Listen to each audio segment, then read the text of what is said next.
ایک مظلوم آیت۔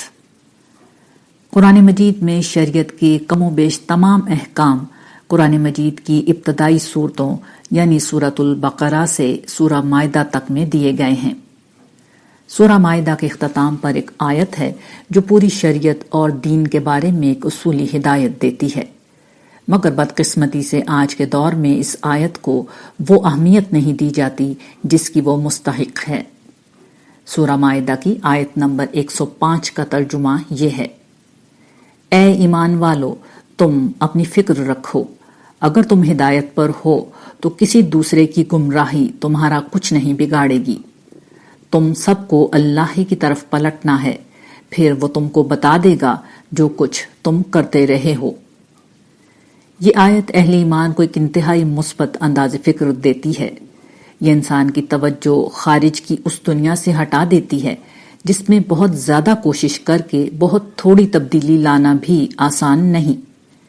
اس کے برعکس یہ انسانوں کی فکر و عمل کا رخ ان کے اپنے وجود کی طرف موڑ دیتی ہے۔ اپنی اصلاح اور بہتری کا یہ راستہ ایک ایسی دنیا کا راستہ ہے جہاں انسان کی کامیابی یقینی ہے، جہاں وہ مکمل انقلاب برپا کر سکتا ہے۔ مگر بدقسمتی سے دور جدید میں مختلف تعویلات کر کے اس آیت کو غیر اہم بنا دیا گیا ہے۔ چنانچہ اس کے بعد لوگوں کی ساری توجہ دوسروں کی طرف رہتی ہے۔ دوسرے کیا کر رہے ہیں، ان کا علم و عمل کیسا ہے، دنیا میں کیا ہو رہا ہے، دنیا میں کیسے انقلاب لایا جائے، دوسرے پر دین کیسے ٹھونسا جائے، ایسے لوگوں کا مسئلہ بن جاتا ہے۔ انسانی دماغ ظاہر ہے کہ ایک وقت میں دو سمت نہیں چل سکتا۔ جس دل میں دوسروں کی اصلاح کا سودا سما جائے، بہت مشکل ہے کہ وہ اپنی اصلاح کی طرف کوئی توجہ دے۔ جو نظر ہمیشہ دوسروں کی طرف اٹھی رہے، وہ کیسے اپنے عیوب دیکھنے کے قابل ہو سکتی ہے؟ جس کے بعد یہ سانحہ پیش آتا ہے کہ دوسرے تک دین پہنچانے اور ان پر دین نافذ کرنے کے علمبردار اپنی ذاتی زندگی میں فکر و عمل کی طرح طرح کی آلائشوں میں مبتلا ہو جاتے ہیں۔ اس کی وجہ یہ نہیں ہوتی کہ ایسے لوگ اپنی اصلاح کو کوئی کام نہیں سمجھتے۔ مسئلہ یہ ہے کہ انسانی اصلاح کوئی ایک دن کا کام نہیں، یہ ساری زندگی کا کام ہے۔ پھر اصلاح نفس کے اتنے گوشے ہیں کہ یہ ہمہ وقت انسان کی توجہ چاہتے ہیں۔ انسان کا عمل، اس کا رد عمل، اس کی شخصیت، اس کی نفسیات، اس کی عادات، غرض ہر چیز ہر وقت احتساب کا مطالبہ کرتی ہے، مگر دوسروں کو دیکھتے رہنے والوں کو یہ علم ہی نہیں ہو پاتا کہ کون سی خرابی کس راہ سے ان کے اندر داخل ہو گئی ہے۔ چنانچہ وہ ساری دنیا میں چراغ جلاتے ہیں مگر ان کے اپنے اندر اندھیرے جگہ بنا لیتے ہیں۔ وہ ساری دنیا کو واز کرتے ہیں مگر ان کے دل کی سماعتوں کے دروازے بند ہو جاتے ہیں۔ یہ خیال رہے کہ یہ آیت امر بالمعروف و نہی عن المنکر یا وتواصوا بالحق کے حکم کو منسوخ نہیں کر رہی، بلکہ اس حکم کی حد بندی کر رہی ہے۔ یہ بتا رہی ہے کہ دوسرے کو نیکی کرنے اور برائی سے رکنے کی تلقین بس تلقین تک محدود رہنی چاہیے۔ کسی نے مان لیا تو بہت اچھی بات ہے، نہیں مانا تو ہم پر کوئی ذمہ داری نہیں کہ کسی کے سر پر سوار ہو جائیں۔ اس کی گمراہی نہ دنیا میں ہمارا کچھ بگاڑ سکتی ہے نہ آخرت میں۔ ہمیں بس حق کی شمع روشن رکھنی ہے، سچ اور حق بتاتے رہنا اور دل سوزی سے نصیحت کرنی ہے۔ دوسروں پر دین ٹھونسنا، جبر کرنا، زبردستی منوانا، یہ دین کی روح کے بالکل خلاف ہے۔ حقیقت یہ ہے کہ جس شخص نے اس ایک آیت کو سمجھ لیا، وہ ذاتی ارتقاء کے ختم نہ ہونے والے راستے پر چل پڑتا ہے۔ اس کی شخصیت بے مثل شخصیت بننے لگتی ہے، جس کے نتیجے میں ہر روز جنت میں اس کا مقام بلند ہوتا چلا جاتا ہے۔ یہی ایک مومن کا ہدف ہونا چاہیے۔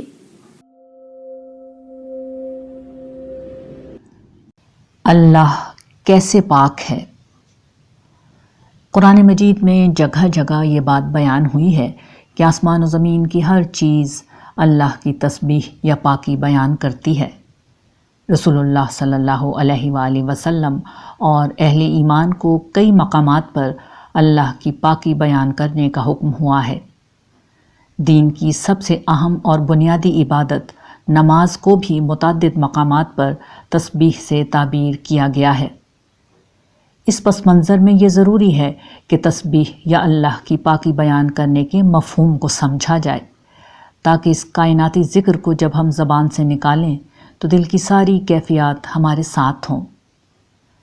جیسا کہ ہمیں معلوم ہے کہ سبحان اللہ کا لفظی مطلب یہ ہے کہ اللہ پاک ہے۔ یہ گویا عالم کے پروردگار کو ہر اس وصف اور عیب سے بری قرار دینے کا نام ہے جس کی نسبت اس کی طرف درست نہیں۔ ان میں سے پہلی چیز اللہ کو ہر طرح کے شرک سے پاک قرار دینا ہے۔ اس مفہوم میں اللہ کی تسبیح کا مطلب یہ ہے کہ خدا اس کائنات کا بلا شرکت غیر خالق و مالک ہے۔ اسے کائنات کی تخلیق میں کسی کی مدد کی ضرورت نہیں پڑی۔ اس کا کوئی ساجی، شریک، باپ، بیٹا، بیوی، ہمسر اور ہم جنس نہیں۔ کوئی نہیں جو اس کی ذات، صفات، اختیار، اقتدار اور حق عطات میں اس کا شریک ہو۔ اپنے وجود، اپنی ہستی، اپنی بقا، اپنی شان اور بادشاہی میں وہ کسی کی مدد اور تعاون کا محتاج نہیں۔ سب اس سے ہیں، وہ کسی سے نہیں۔ ہر چیز اس کی ملکیت ہے اور ہر ذرے پر اسی کی حکومت ہے۔ تسبیح کا دوسرا مفہوم یہیں سے پیدا ہوتا ہے کہ جب خدا ہی خالق و مالک ہے تو پھر اسی کی عبادت اور بندگی ہونی چاہیے۔ نماز کو اسی مفہوم میں تسبیح کہا گیا ہے کہ یہ اپنے جذبہ عبودیت کو ہر غیر سے ہٹا کر اللہ کے لیے خالص کر دینے کا نام ہے۔ تسبیح کا تیسرا مفہوم تنزیہی ہے، یعنی اللہ کی ہستی کو ہر طرح کے نقص، کمزوری، عجز، عیب، تعین، تشبیہ اور تمثیل سے بلند قرار دیا جائے۔ اس کا مطلب یہ ہے کہ انسان چیزوں کو اپنے مشاہدے اور تجربے سے سمجھتا ہے۔ ایک پھل کو دیکھ کر دوسرے کو اور ایک مویشی کو دیکھ کر دوسرے کو اس پر قیاس کر لیتا ہے۔ انسان مادی وجود ہے اور ہر چیز کو مادی جسم کی شکل ہی میں سمجھتا ہے۔ انسان ہر شے میں کمزوری کا پہلو تلاش کر لیتا ہے اور بغیر کمزوری اور عیب کے کسی ہستی کے وجود کا تصور نہیں کر سکتا۔ ایسے میں سبحان اللہ کہنے کا مطلب ہے کہ اے اللہ، تو میرے احاطہ ادراک سے باہر، تصور سے بلند اور ہر ممکنہ عیب سے پاک ہے۔ تو اپنی ذات میں ایک ہی ہے اور تجھ سا کوئی نہیں۔ تیرے احاطہ قدرت میں ہر شے ہے اور تو جو چاہے بلا کسی سبب اور وسیلے کے کر سکتا ہے۔ تسبیح کا اگلا مفہوم یہ ہے کہ زندگی میں جو کچھ حوادث پیش آ رہے ہیں ان میں جو ناانصافی یا ظلم وغیرہ کا عنصر نظر آ رہا ہوتا ہے وہ بظاہر اللہ کے اذن سے ہی ہوتا ہے، مگر اس میں اس کی کوئی حکمت اور مصلحت ہے۔ وہ کبھی کسی پر ذرہ برابر ظلم نہیں کرتا اور نہ اس کی ذات سے کبھی کسی شر کا ظہور ہوتا ہے۔ وہ تو سراپا خیر اور سراپا احسان ہے۔ اس مفہوم میں تسبیح کا مطلب یہ ہے کہ بدترین حالات میں بھی ہمیں اپنے مالک سے کوئی شکایت اور شکوہ نہیں۔ تسبیح کا اگلا مفہوم خدا کی کاملیت کا اقرار ہے۔ جب وہی کامل ہے تو اس کا مطلب یہ ہے کہ میں ناقص ہوں، مجھ سے خطا کا ظہور ہو سکتا ہے بلکہ ہوتا ہے۔ اس لیے سبحان اللہ کا مطلب اب یہ ہوا کہ مجھ سے اپنے عجز اور کمزوری کی بنا پر غلطی ہو گئی، مگر میں بندہ ناقص ہوں، آپ جیسا بے عیب نہیں ہوں، اس لیے معافی کا مستحق ہوں، مجھے معاف کر دیجئے۔ یہی وہ مفہوم ہے جس میں حضرت یونس نے آیت کریمہ میں اللہ تعالیٰ کو لا الہ الا انت سبحانکا کہہ کر پکارا تھا۔ جو انسان اس پورے شعور کے ساتھ سبحان اللہ کا ذکر کرے گا، آسمان سے لے کر زمین تک کی ہر مخلوق رشک کی نگاہ سے اس بندے یا بندی کو دیکھے گی اور بروز قیامت اس کا اجر میزان کی ہر چیز پر بھاری ہو جائے گا۔ جدید روحانیت اور اجنبی اسلام۔ روحانیت کی تاریخ اتنی ہی قدیم ہے جتنی مذہب کی تاریخ ہے۔ روحانیت کی کوئی حتمی اور متعین تعریف کرنا تو بہت مشکل ہے، مگر عام طور پر اس سے مراد مقدس ہستیوں یا تصورات سے وابستگی، عقل اور حواس سے ماورا روحانی تجربات اور مشاہدات، مراقبہ، ترک دنیا، زہد و ریاضت اور ضبط نفس پر مبنی زندگی رہی ہے۔ زمانہ قدیم میں روحانیت مذہب اور تصوف کے ملاپ سے وجود میں آتی تھی۔ یہودیت، مسیحیت اور اسلام جیسے آسمانی مذاہب کے علاوہ ہندو مت، بدھ مت اور جین مت جیسے مذاہب میں اس ملاپ سے پیدا ہونے والی روحانیت کی اساسات بہت مضبوط رہی ہیں۔ ان مذاہب کے روحانی لوگوں کی مشترکہ اقدار وہی ہوتی تھیں جو اوپر بیان ہوئی ہیں، البتہ اپنے اپنے مذاہب کے زیر اثر مقدس شخصیات، زہد و عبادت کے طریقے اور روحانی تجربات کی نوعیت میں کچھ تبدیلی ہوتی رہتی تھی، مگر ہر ایک کا مقصود مذہب کے قانونی پہلوؤں اور ظاہری مراسم سے بلند ہو کر اپنی ذات میں ڈوب کر دل کا سکون تلاش کرنا ہوتا تھا۔ تاہم دور جدید میں جب مذہب اور عقیدے کو انسان کی زندگی میں مرکزی مقام حاصل نہیں رہا ہے، روحانیت کی ایک نئی قسم عام ہو چکی ہے جسے غیر مذہبی روحانیت کہا جاتا ہے۔ ایک پہلو سے یہ دور جدید کے انسان کا نیا مذہب ہے جو مذہبی عقیدے، ظاہری شناخت، مراسم عبودیت سے ہٹ کر انسانیت کی اعلیٰ اقدار جیسے محبت، ہمدردی، رحم، درگزر اور باطنی اور ظاہری پہلوؤں سے انسان کو سکون اور آرام پہنچانے کا نام ہے۔ یہ رنگ و نسل سے بلند ہو کر کائناتی اور آفاقی انسانوں کی تشکیل پر مبنی مذہب ہے۔ مذہب سے بالاتر اس روحانیت کی مقبولیت میں ہر گزرتے دن کے ساتھ اضافہ ہو رہا ہے۔ اس کی بنیادی وجہ اہل مذہب کا باہمی تفرقہ اور ایک دوسرے سے نفرت، اختلاف رائے پر عدم برداشت، متشددانہ اور انتہا پسندانہ سوچ، اپنے خیالات دوسروں پر ٹھونسنے اور بالجبر نافذ کرنے کا رویہ اور دہشت گردی کی حمایت اور تحفظ کا چلن ہے۔ انسان مذہب کی طرف امن اور سکون کے لیے آتا ہے۔ وہ خدا کے نام پر کھڑے لوگوں سے محبت اور رواداری کی توقع رکھتا ہے۔ وہ مذہبی لوگوں سے بے غرضی اور بے لوثی کی توقع رکھتا ہے۔ وہ انہیں عدل و انصاف کا علمبردار دیکھنا چاہتا ہے، مگر ان چیزوں کی عدم موجودگی کی وجہ سے جدید انسان مذہب سے بیزار ہو کر غیر مذہبی روحانیت کے دامن میں پناہ لے لیتا ہے۔ تاہم یہ حقیقت ہے کہ دین اسلام کو آج کے مسلمانوں کے بجائے اس کے اصل ماخذ یعنی رسول اللہ صلی اللہ علیہ وآلہ وسلم کی زندگی اور آپ کی لائی ہوئی تعلیم یعنی قرآن مجید میں دیکھا جاتا ہے تو معلوم ہوتا ہے کہ یہاں تو معاملہ ہی کچھ اور ہے۔ یہاں ہر وہ چیز پائی جاتی ہے جسے دور جدید کا انسان موجودہ روحانیت میں ڈھونڈ رہا ہے۔ عدل، احسان، انفاق، امن، ایثار، عفو درگزر، محبت، ہمدردی، خیر خواہی، صبر، رواداری یہاں بنیادی اقدار ہیں۔ رب کی بندگی، اس کے بندوں سے حسن سلوک، والدین، اہل خانہ، پڑوسیوں، ماتحتوں سے حسن سلوک، عورتوں، بچوں، بزرگوں، محروموں، کمزوروں، یتیموں اور ضعیفوں سے نیک برتاؤ اسلام کی اصل پہچان ہے۔ رشتہ داروں، ضرورت مندوں، فقیروں، مسکینوں، مانگنے والوں اور سفید پوشوں کو اللہ کی رضا کے لیے اپنا مال دینا اس دین کی تعلیمات ہیں۔ وہ کام جنہیں ہر انسان بیہودہ کہے، ہر شخص منکر سمجھے، ہر نفس حق تلفی مانے، ہر ذی شعور فحش کہے، ہر بندہ زیادتی کہے، یہاں ممنوع ہے۔ یہی اسلام ہے، یہی اصل روحانیت ہے۔ اسی کی آج کے انسان کو سب سے بڑھ کر ضرورت ہے، مگر یہ اسلام تو مسلمانوں کے لیے بھی اجنبی ہے۔ دوسروں کو وہ یہ اسلام کیا دیں گے؟ سابقین اور بعد والے۔ اے ہمارے رب، ہماری بخشش فرما اور ہمارے ان بھائیوں کی بھی جو ہم سے ایمان میں سبقت لے گئے، اور ہمارے دلوں میں ان اہل ایمان کے لیے کوئی کدورت نہ پیدا کیجیے گا۔ اے ہمارے رب، تو بہت رؤوف الرحیم ہے۔ سورۃ الحشر آیت 10۔ قرآن مجید کی یہ دعا اس تعلق کا بڑا خوبصورت بیان ہے جو اللہ تعالیٰ کو اہل ایمان کے درمیان مطلوب ہے۔ خاص طور پر ان لوگوں کے حوالے سے جو ایمان کی سمت دوڑ لگا رہے ہوں۔ اس دوڑ میں جو لوگ سبقت لے جاتے ہیں وہ بلا شبہ بڑے مرتبے کے لوگ ہوتے ہیں، جیسے نزول قرآن کے وقت مہاجرین اور انصار کا معاملہ تھا۔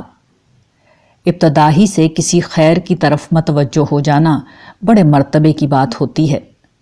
جیسے جیسے دعوت پھیلتی ہے، یہ سابقین اہل ایمان کسی نہ کسی پہلو سے نمایاں ہوتے چلے جاتے ہیں۔ ایسے میں امکان یہ ہوتا ہے کہ بعد میں ایمان لانے والے ان قدیم الایمان لوگوں کو اپنا حریف سمجھ بیٹھیں۔ وہ دیکھیں کہ وسائل پر بھی یہی لوگ قابض ہیں، نام بھی ان کا ہی ہو رہا ہے، خدمات بھی ان کی ہی سراہی جا رہی ہیں، جس کے بعد وہ ان کی ساری جد و جہد، قربانیوں اور ایثار کو بھول کر منفی سوچ کا شکار ہو سکتے ہیں۔ چنانچہ اسی سے بچانے کے لیے اہل ایمان کی یہ دعا ہمیشہ کے لیے قرآن مجید کا حصہ بنا دی گئی۔ یہ دعا بتاتی ہے کہ بعد میں آنے والے سابقین کے احتساب کے مقام پر کھڑے ہونے کے بجائے اپنی خطاؤں کی معافی مانگتے ہیں۔ ان کی کوئی کوتاہی نظر آئے تو ان کے لیے بھی معافی کی درخواست کرتے ہیں۔ اپنے دلوں کو عداوت کی آماج گاہ بنانے کے بجائے کینہ و قدورت سے بچاتے ہیں۔ یہی لوگ بلا شبہ پیچھے ہونے کے باوجود اجر میں سابقین کے ساتھ آ کھڑے ہوں گے۔ گناہ، ماحول اور صحبت۔ انسانوں کو گناہوں کی طرف لے جانے والا ایک اہم عامل انسان کا ماحول اور اس کی صحبت ہے۔ انسان تنہا نہیں جی سکتا، اسے بہرحال اپنے ذوق کے مطابق ہم مشرب ساتھیوں اور احباب و رفقا کی ضرورت ہوتی ہے۔ یہ دوست کچھ مشترکہ خصوصیات کے علاوہ اپنی شخصی کمزوریاں اور بری عادات بھی ساتھ لے کر انسان کی زندگی میں آتے ہیں۔ پھر آہستہ آہستہ وہ اپنی ان بری عادات کا زہر اس کے رگ و پے میں غیر محسوس طریقے سے گھول دیتے ہیں۔ زمانہ طالب علمی میں اس بات کا ظہور سب سے بڑھ کر دیکھا جا سکتا ہے۔ ایک بچے، نوجوان لڑکے یا لڑکی کی زندگی میں آنے والا دوست یا سہیلی اسے بہت سے گناہوں کی طرف لے جا سکتے ہیں۔ بہت سے بچے گالیاں دینا ایسے ہی سیکھتے ہیں۔ فحش کلامی، آوارگی، جنسی بے راہ روی اور نشہ بازی جیسی بیشتر عادات بالعموم اسی طرح کی بری صحبت کا نتیجہ ہوتی ہیں۔ اسی طرح انسان کا ماحول اور اس کا مطالعہ وغیرہ بھی اسے نافرمانی کی راہ تک لے جاتا ہے۔ ٹی وی اکثر لوگوں کی زندگی میں شامل ہو جاتا ہے اور اس کے ذریعے انٹرٹینمنٹ کے نام پر فواہشات بھی اس کی زندگی کا حصہ بن جاتے ہیں۔ یہی معاملہ انٹرنیٹ اور موبائل وغیرہ کا بھی ہے۔